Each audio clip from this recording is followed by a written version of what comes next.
Warning. Gory Storytime is a horror movie review show by a son and his dad who thought that letting his 5-year-old watch scary movies was acceptable. If you are offended by horror or talk about blood and gore by a child, or if you don't want horror movies from the 60s through today spoiled, then there is a remote stuck in your couch cushion next to potato chip crumbs. Use it. And of course, parental discretion is advised. Why? You didn't use any. Shut up and start the show.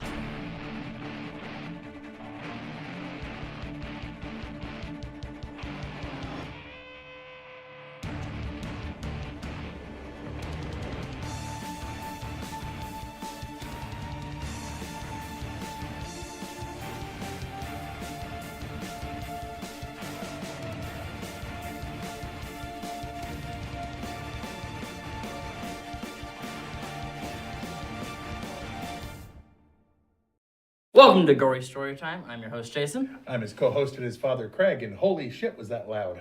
Yeah, it was right after I got air into my lungs. Anyway. Which is nice. This is the show where we review horror movies and have since you were 13. Yeah. Weird, right? Going strong for 113 episodes. Can you imagine that? Because I can. Well, considering we've done That's what it is, right. I mean, technically there's a couple that didn't count that you did with your mom. There was right. some other bonusy ones. Right, because we've done 2 for the local movies that they've made. Well, it's a show because there's episodes, but yeah. But they're... Anyway. Whatever. That's not why we're here today. Today we're doing third in our series of 4 sequels that we loved. We did Dream Warriors. Yep, then we did Aliens. And now we're doing Creepshow 2, which I really enjoyed. Mm-hmm. Probably out of all the Creepshows, my favorite one is in this. It's the middle one in this one.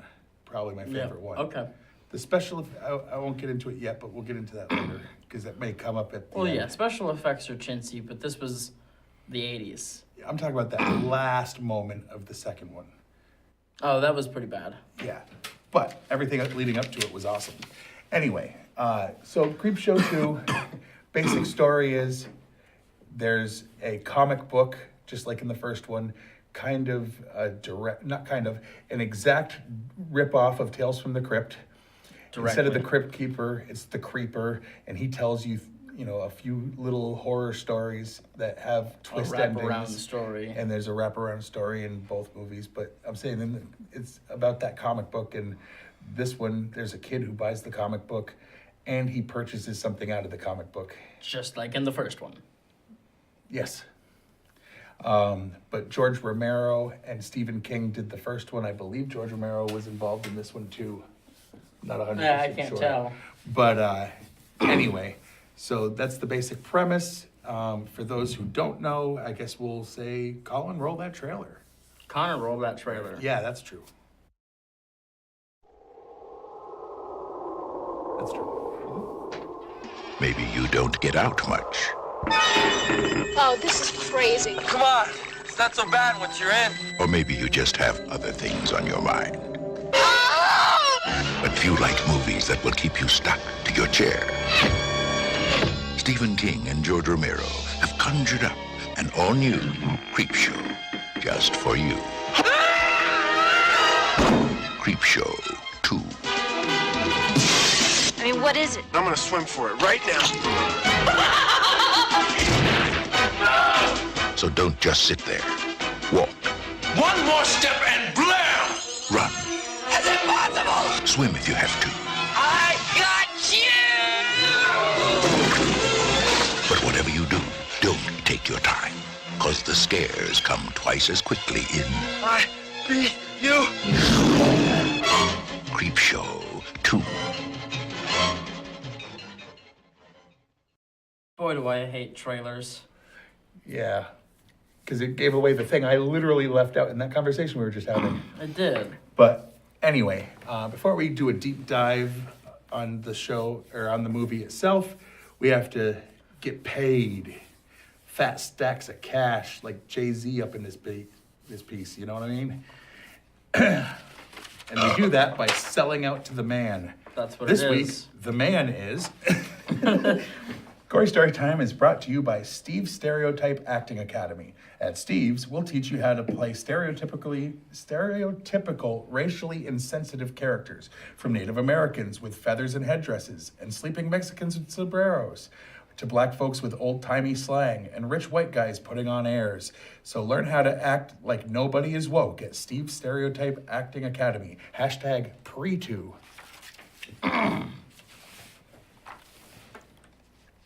And by StolenIdeas.com, where you can take somebody else's thoughts and use them as your own. It's a great tradition used by Cracked Magazine, a ripoff of Mad, Happy Death Day, a ripoff of Groundhog Day, Grossville High stickers that were a ripoff of Garbage Pail Kids, iPods, which came after the Zoom, and on the Zune, and on, which, whatever, you spelled wrong, or they spelled wrong. So watch, read, or play with something cool today, and we'll help you steal it as your own. StolenIdeas.com, where we say, why think for yourself when others are better at it? Sounds like liberal teaching. What? Did I say that? This show isn't political? Yeah, this show isn't political, and we don't speak our mind. All right, let's get into, as you like to call it, The meat and beef of the show. You can go first. All right. In this segment, Old Chief Woodenhead, the cover of Iron Maiden's song The Trooper appeared when Fat Stuff is killed. I wonder which one is Fat Stuff. The guy that looks like he should have been, in the background of Twilight. Yeah. No, No. Stephen King wrote an outline for the movie, which George A. Romero then adapted into a screenplay. The second of the three segments, The Raft, is based on King's short story of the same name from '82. The other two segments are original stories for the movie. Makeup artist Ed French left the film during the filming of The Raft after being snubbed by director Michael Gornick, who turned to Howard Berger for advice on how to fix the blob monster in the lake. Berger and Greg Nicotero finished the remaining effects on the film without French.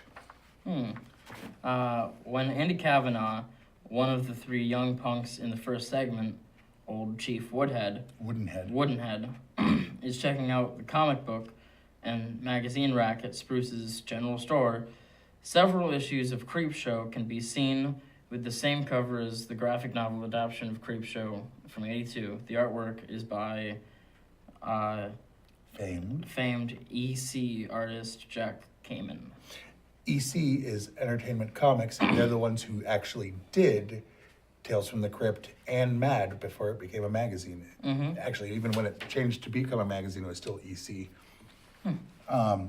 Anyway, makeup artist Ed French was also supposed to play the role of the creep, but when he left the project, Tom Savini stepped in to play the small prosthetic-laden role. So that was Tom Savini as the creeper. The trailer is narrated by Percy Rodriguez. Okay. Yeah. And that is, anyway, The Deke and narrator Randy call each other by the nicknames Poncho and Cisco. These two character names are borrowed from, stolen, the Cisco Kid, the television show playing in the background during the first segment, Old Chief Woodenhead. Bob Balaban was attached to direct at one point. Don't ask me who that is, because I don't know. Yeah. Much of the soundtrack was performed by legendary keyboardist Rick Wakeman of the English prog rock band Yes. This was synthesized. Yeah. This was Dominic John's only role at the beginning of the movie as young Billy. He had no lines. He was a local boy from Bangor, Maine, where the movie begins. Correction, the opening of the movie is in Dexter, Maine. You can clearly see Rennie's on the left. Rennie's on the left. So someone corrected it on the website. Correction, it's actually Dexter, Maine. You can... They grew up there. Yeah, anyway. In segment 2, The Raft, one character has a jersey that says Horlicks, a reference to Horlicks University from Creepshow. Segment 4, The Crate. That was a good one. That one had 5 stories, this one only had 3. Yeah.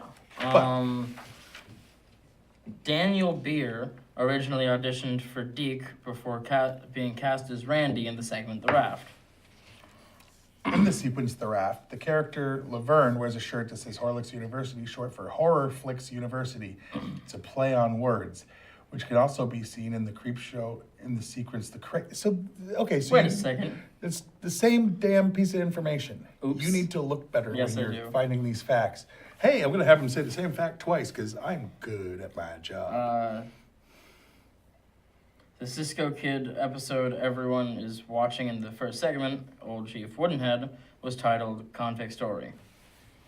By the time shooting began, they were already 10 days behind schedule due to an unexpected rain in their Arizona locations. At around 29 minutes in the segment Old Chief Woodenhead, after Fat Stuff gets shot with the first arrow, the close-up poster shown right afterwards is from Iron Maiden's The Trooper. Which is correlated with the song. Mm-hmm. In Old Chief Woodenhead, the car that Ben Whitemoon rides in was overheating in the Arizona heat on the day of shooting. You can actually see the steam and hear the vehicle overheating. Yes.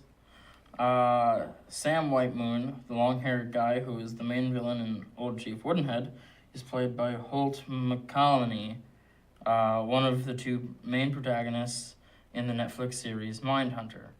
I haven't watched that. Actor George Kennedy, which I said ahead of time, played the character Ray Spruce in the segment Old Chief Woodenhead, starred in the Naked Gun films as Captain Ed Hawken, which is also something I mentioned while we were watching it. Fellow actor Leslie Nielsen also played in the Naked Gun films as Frank Drebin. Leslie Nielsen was in the first Creepshow as Richard in the segment Something to Tide You Over. And special cameo, Stephen King was the truck driver in the Hitchhiker segment. Which is funny because there was a time where he was kind of like Alfred Hitchcock. He just was in so many of his movies. He was in both Creepshows. There is a third Creepshow. I haven't seen it yet because George Romero and Stephen King had nothing to do with it, basically. Right. So, and seeing as they were the people Yeah. involved in the first two. Pretty much. The Rotten Tomato scores. Yes. The people. The people had it at 40%. And the critics had it at 33%. And I personally think they're wrong.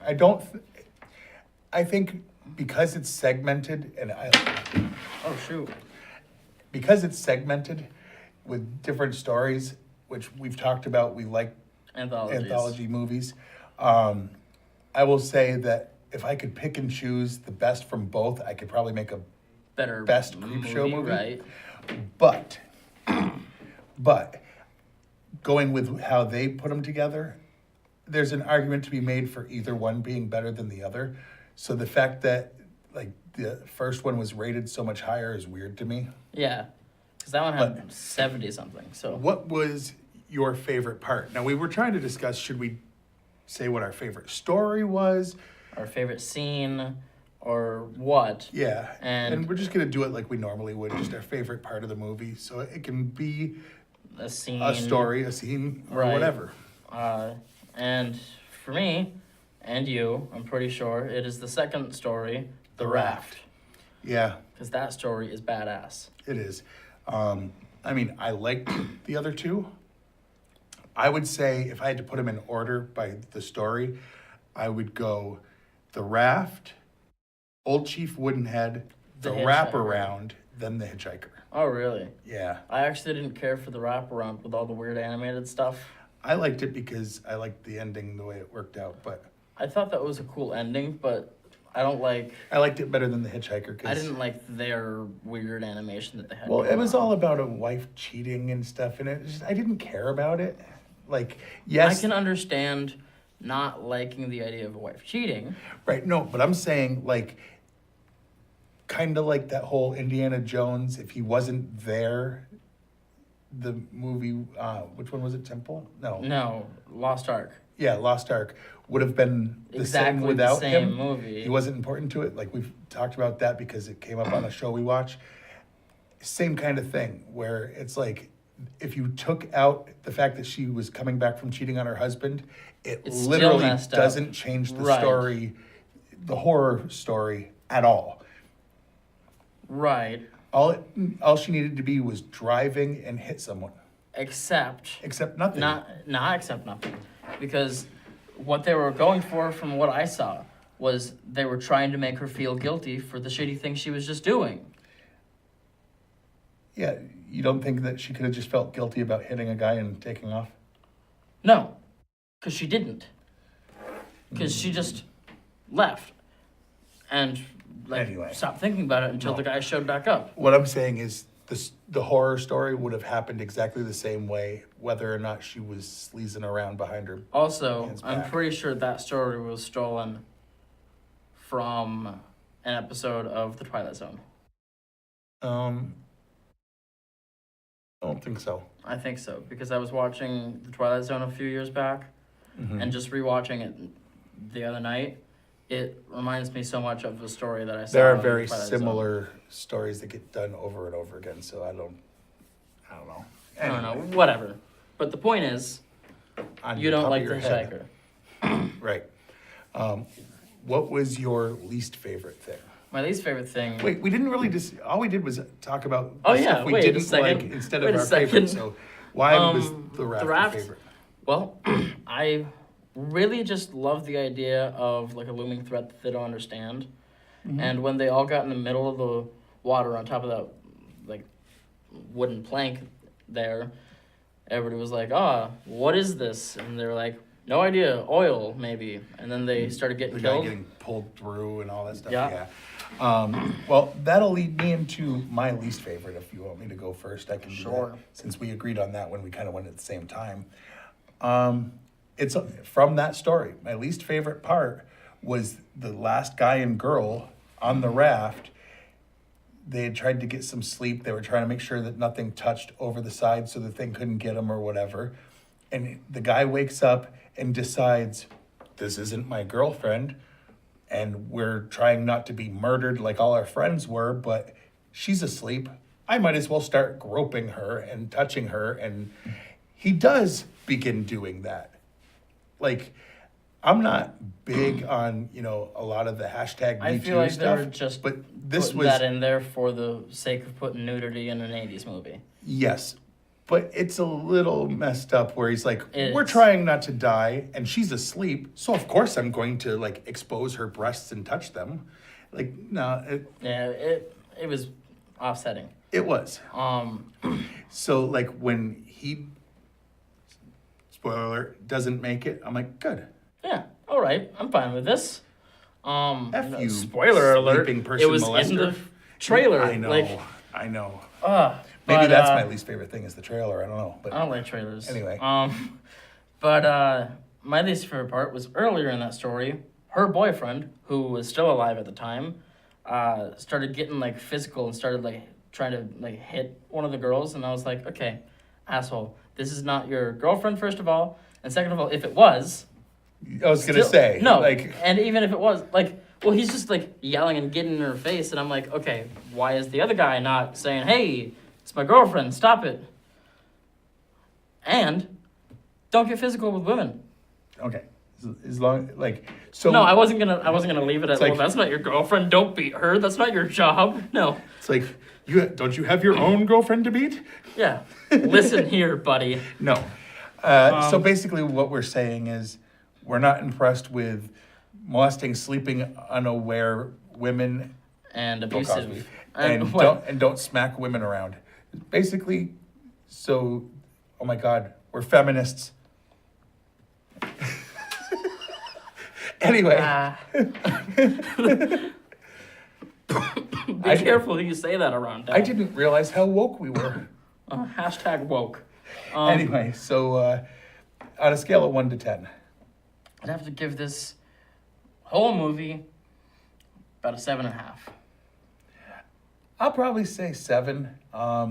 It could have been better. I mean, there was a couple things I really didn't like, but I think Really, the only thing I didn't like, some of the acting was bad. Some of the They were trying the to- prosthetics that they used for a lot of things. but they were trying to make it a comic booky thing back before they were trying to be like, what if Batman was real? And I really hated that animation in between. I liked it, but whatever. All right. So now the info so we can speak it. Right over to the side there. Yeah, right there we go. There it is. Okay, you can watch the show, Fact TV, Channel 8, Thursdays at 8:30, and Fridays at 7, PM. not 30. You can email us at gorystorytime@yahoo.com. Give us questions, comments, blah, Ideas blah. for yeah, movies, complain that I'm so young and I'm Not watching anymore. horror movies. You're an adult now. Who cares? Right, I can go and see them on my own. You can like Gory Storytime on Facebook. You can like Fact TV on Facebook. You probably did if you're watching this right now. On the 'cause live stream. Live on Facebook. Look at that. But if you're watching it on TV, like them on Facebook. I did. Do that. Yeah. You can also follow us on Twitter. I'm at Craig Jakes. Capitals are not involved in mine. Yep. All one word. Yours is. Jason T. Jakes. Capital J, capital T, capital J. Capitals are involved in mine. And I guess you can also look up episodes of this and many other shows at fact8.com. Yes. And that seems about like we've finished. So, Until next time, I'm your host, Jason. I'm his co-host and his father, Craig. And sweet dreams. Bum, bum, bum, bum.